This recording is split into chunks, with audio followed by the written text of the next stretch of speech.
I really liked documenting the experiences of the patients. It is very important.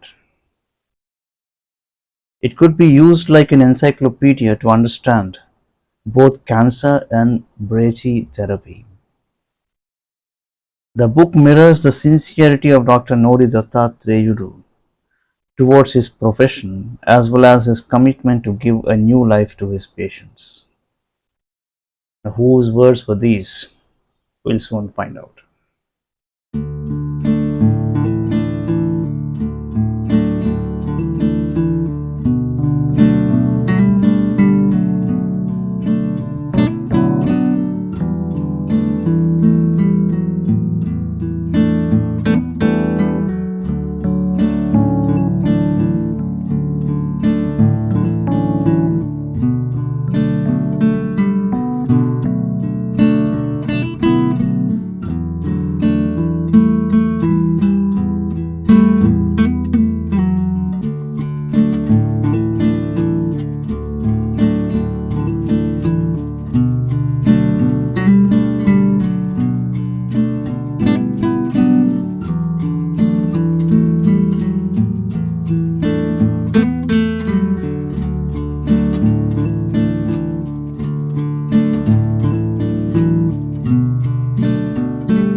Baby steps in brachytherapy.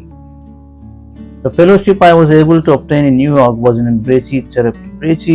Is a Greek word which means short or small. Brachytherapy delivers the radiation precisely to the area of cancer in the body to destroy those cells. This therapy has a long history. Before dealing with that concept, let us try to understand what radiation is. Those who have studied science may already be familiar with the topic, but even laypersons can also easily understand it. About 100 years ago, scientists discovered that certain elements of nature emit very powerful rays. Sir William Crookes experimented and discovered cathode rays in 1850. While the German scientist Philipp Lenard found that cathode rays can be used for photography, another German scientist, Wilhelm Röntgen, discovered the X-rays that could permeate the body and show the inside picture. Thereafter, research about the myriad usages of different kinds of rays continued. But the most notable research was by the couple, Madame Marie Sklodowska-Curie, popularly known as Madame Marie Curie, and her husband, Mr. Pierre Curie. Being a woman did not deter her. The Curies did not have well-equipped labs or adequate funds. Moreover, the French press always used to look at her with suspicion as she was a refugee from Poland. Despite all odds, undaunted, the couple focused themselves on the research. They discovered an active element 300 times more powerful than uranium. Madame Curie named it after her motherland as polonium. They found that the unstable atomic nucleus of polonium unleashes this energy, and Madame Curie called it radioactivity. This is a term actually coined by her. Their successful discoveries gave them further encouragement to continue their research, and they found an element 900 times more active than uranium. That was radium.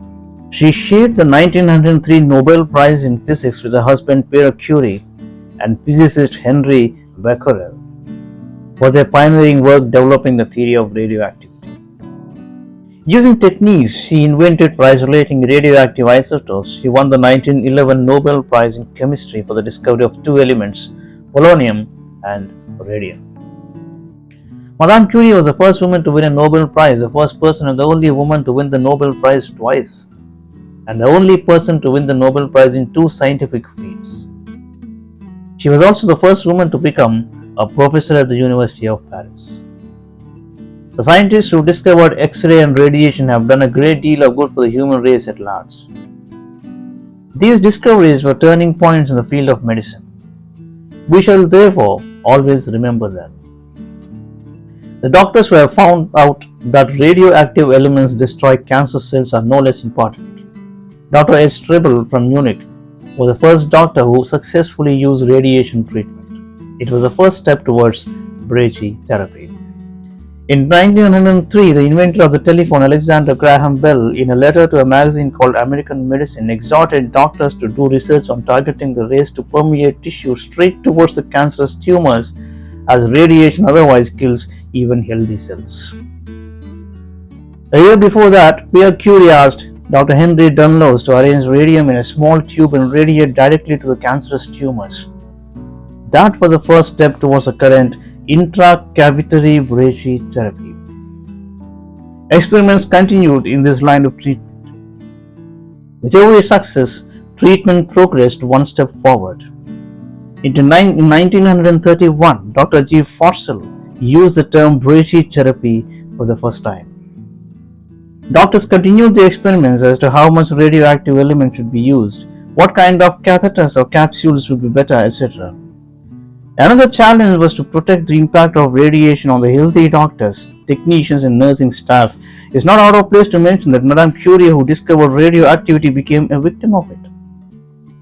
Marie Curie died in 1934, aged 66, at a sanatorium in Saint-Lô of aplastic anemia from exposure to radiation in the course of her scientific research and in the course of her radiological work at field hospitals during World War I. Although external beam radiation, the EBT, has been progressively improved and has been working efficaciously, scientists have not stopped searching for solutions for both of the above problems.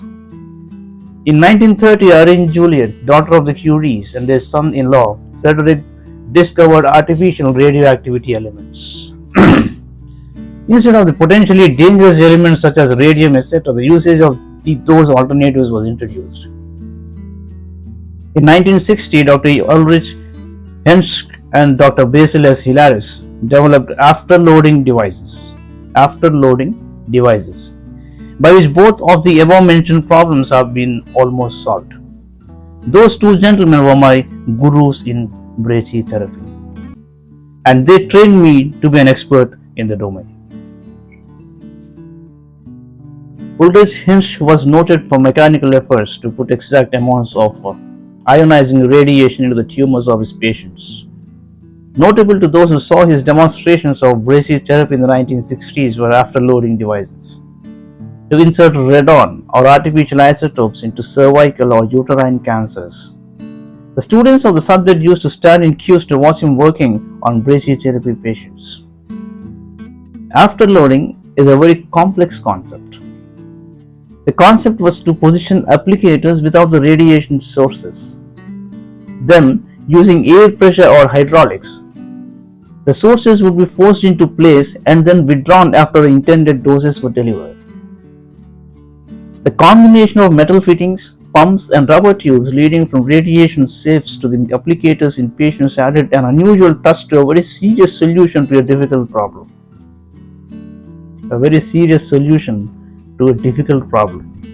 To organize the whole thing meticulously was not an ordinary task. All this experimentation was not an easy walk through, even for Dr. Henschke. For a long time, doctors never used to believe that cancer cells could be destroyed by radiation. He was to wage several battles to vindicate and prove his stand on radiation therapy.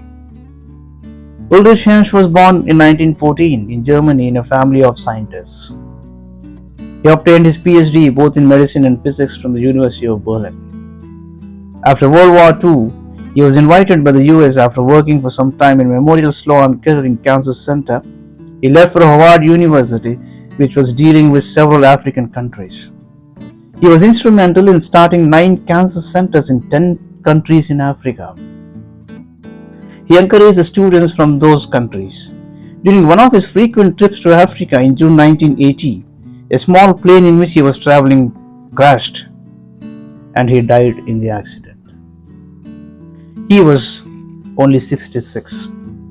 Because of that tragedy, my association with him was brief but nevertheless fruitful. My other guru in brachytherapy was Dr. Basil S. Hilaris. Hilaris Basil S. MD was born in Athens, Greece on September 3, 1928 to Anna and Stavros Hilaris. With his childhood during World War II and the Greek Civil War, he went on to graduate from the National University of Athens Medical School in 1955 with his medical degree. The same year, he immigrated to the United States, the New York area, and in 1957 he started working at Memorial Sloan Kettering Cancer Center as a radiation oncologist and was a professor at the Weill Cornell Medical College. He was one of the pioneers in the field of brachytherapy. The insertion of radioactive seeds in the treatment of various forms of cancer. By the time I joined MSK, he was already the chief of brachytherapy division there. Serving as chief of the brachytherapy service, he was also a president of the American Brachytherapy Society, and among his many awards in 1996, he was the first recipient of the Marie Curie Gold Medal Award, presented for a major contribution in the development of the field of brachytherapy.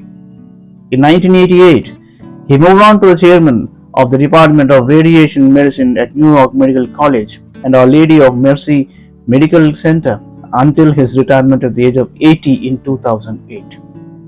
In addition, he was an author of many books in the field of radiation oncology and brachytherapy. But his favorite pastime was his research and authoring of books on the subject of Greek history and ancient to present Greek medicine. Brachytherapy has made unimaginable strides of progress from those days. Before this therapy became accepted, had any part of the body become cancerous, more often than not, the line of treatment was removing that part of the body by surgery. The latter practice used to wreak heavy pain and anguish on patients. With the progress of brachytherapy, most of those problems are addressed. Similarly, the side effects and the impact on healthy cells by radiation have also disappeared. The cost of brachytherapy is very marginal and when compared to the conventional mode of treatment. The time duration spent on treatment is also short. Patients need not stay in the hospital for a long time, which also saves costs for treatment. In fact, in the recent past, we have started providing most brachytherapy treatment on an outpatient basis. Consequently, patients' regular lifestyle is also not disrupted. The very next day, they can resume their job duties or regular activities. Innovation. I have made further progress by combining both brachytherapy and modern technology, especially using computers. It's not an exaggeration if I claim that it has elevated cancer treatment one more step. By using computers, we are able to decimate even the tumors that are very small in size and not easily visible to the naked eye. Whichever part of the body is affected by cancer, such as the cervix, prostate, breast, esophagus, or skin, brachytherapy can be employed to cure it. On the 100th year of introduction of brachytherapy in 2005, I wrote a book on the subject. Its title is Brachytherapy for Cancer, a resource guide for patients. The main objectives of the book were to explain what brachytherapy is, how it works on different affected parts of the body, and how to prepare a patient for treatment with courage. Also, several patients who have been cured by brachytherapy and lived for decades longer shared their experiences in this book. Writing the preface, well-known Dr. Kakarla Subbarao opined, "I really like documenting the experiences of the patients. It's very important. It could be used like an encyclopedia to understand both cancer and brachytherapy." The book mirrors the sincerity of Dr. Nori Dattatreyudu towards his profession as well as his commitment to give a new life to his patients. So these were the words of Dr. Kakarla Subbarao. Basil's leaf. D. Basil S. Hilaris, the CEO of my department, suffered a heart attack in 1979. He was consequently constrained to take out 6 or 7 months leave. As his disciple and associate chief of service, I took over all his work. I tried to do my best, however difficult it was. I used to draft his speeches to which he had already committed before his stroke and also attended conferences as his representative. Thus, I was able to gain a good understanding of and experience with other major cancer centers in the US and the world. MSK used to conduct international conferences as a legacy. In the absence of Dr. Basil as Hilaris, I worked very hard to conduct such conferences. During those 6 to 7 months, 15 to 20 international conferences took place, and each of them had 400 to 500 doctors from various countries as participants. Professors from the most reputed institutions in the US used to request that we allow them to participate in those conferences. I believe that one's hard work only becomes one's experience and takes one to places. I repeat this. I believe that one's hard work only becomes one's experience and takes one to places.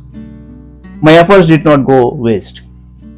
Thereafter, backed by that experience, along with Dr. Basil S. Hilaris, I was able to write several books on bracelet therapy and cancer. Those works were of immense use for a number of doctors, students, and patients across the world.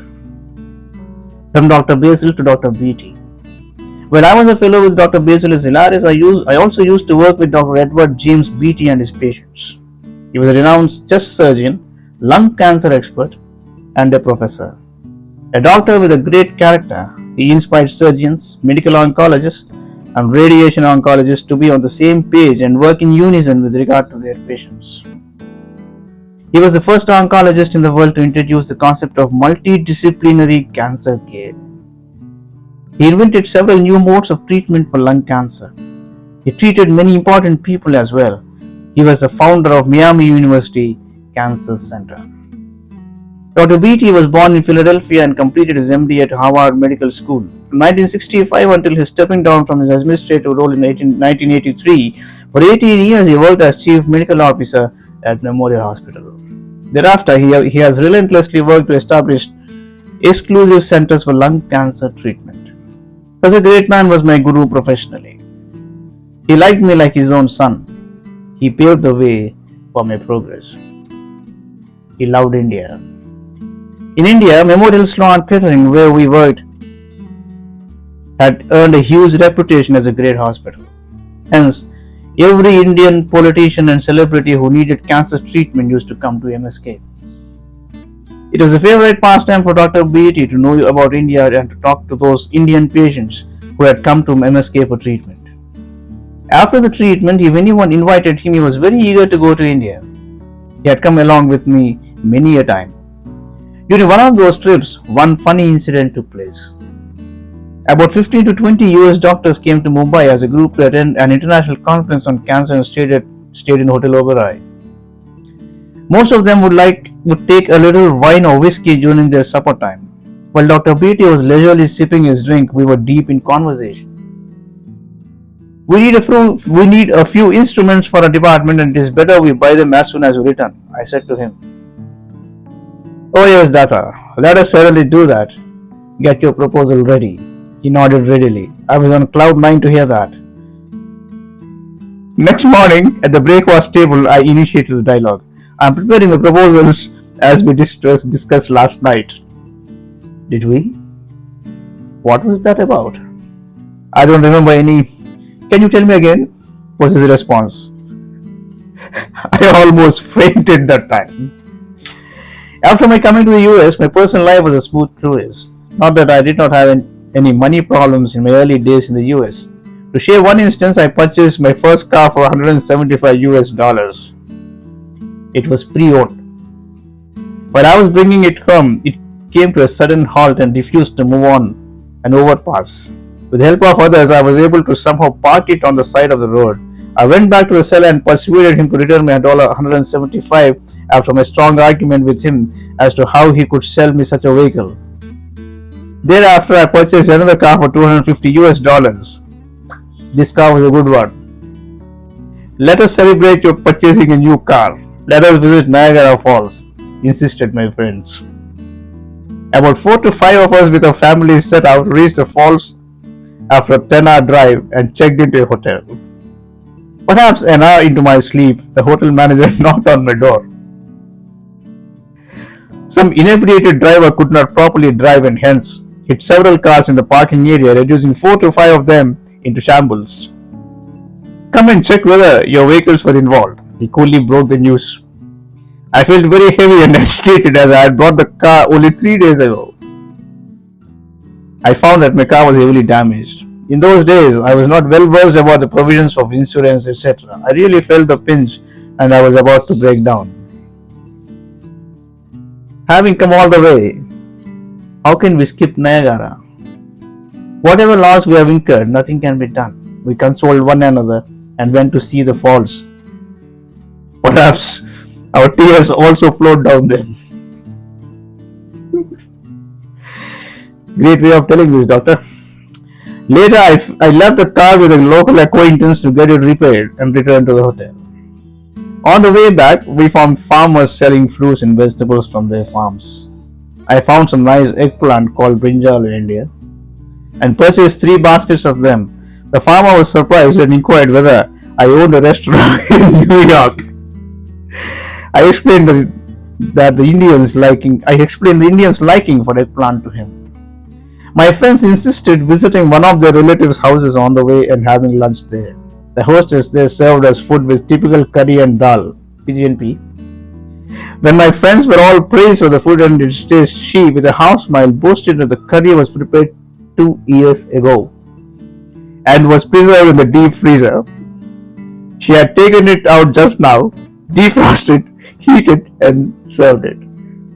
She was happy that my friends liked it. Listening to this, I was about to vomit. I don't like to eat for supper what was prepared for lunch. So then, how could I relish the curry she had prepared 2 years ago?